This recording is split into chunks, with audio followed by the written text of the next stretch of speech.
Режими NTSC і PAL у відеозйомці.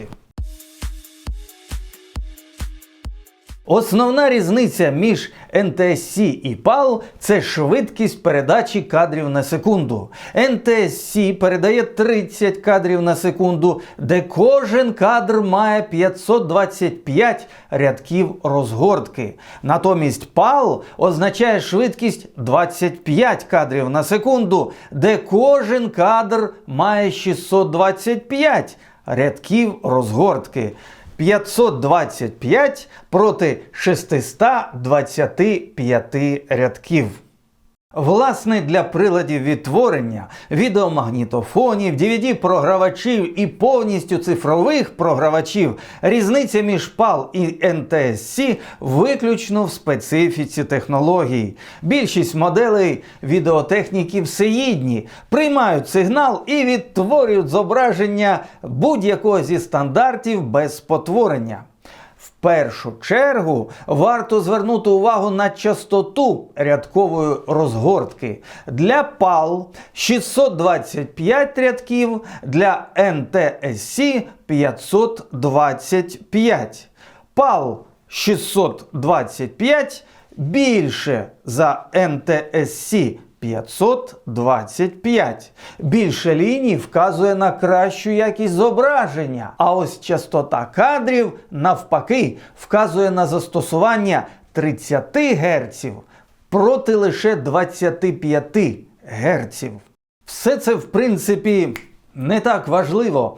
Хіба що ви працюєте з відеостоками, які залежно від регіону вимагають або закачку файлів PAL, або NTSC. Для більшості тих, хто фільмують, практичний вибір між PAL і NTSC в іншому. В європейському регіоні стандартна освітлювальна лампочка не світить постійно, а вмикається і вимикається 50 разів на секунду. Тобто лампочка блимає.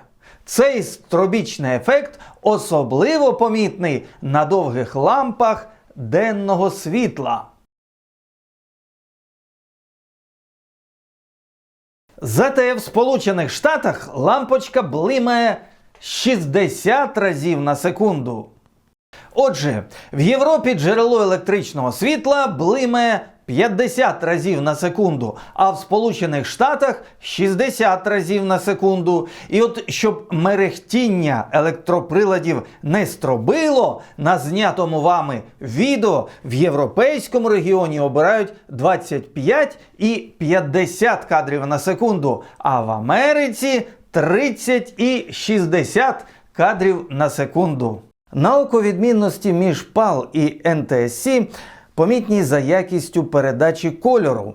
Вважається, що технічно складніший NTSC 30 кадрів на секунду допускає невеличке спотворення кольору, тоді як PAL 25 кадрів на секунду дає картинку наближену до природної. Але для нас з вами важливіше, чи не строблять джерела освітлення на знятому нами відео.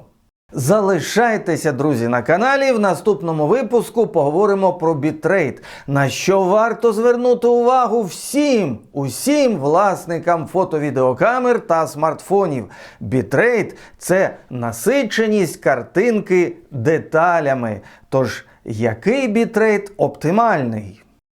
Щиро дякую спонсорам каналу. Друзі, ваша допомога неоціненна. Ви дозволяєте фільмувати і монтувати при світлі і з електрикою. Долучайтеся, будь ласка, до спонсорства на каналі. Лише від еквіваленту однієї чашечки кави на місяць.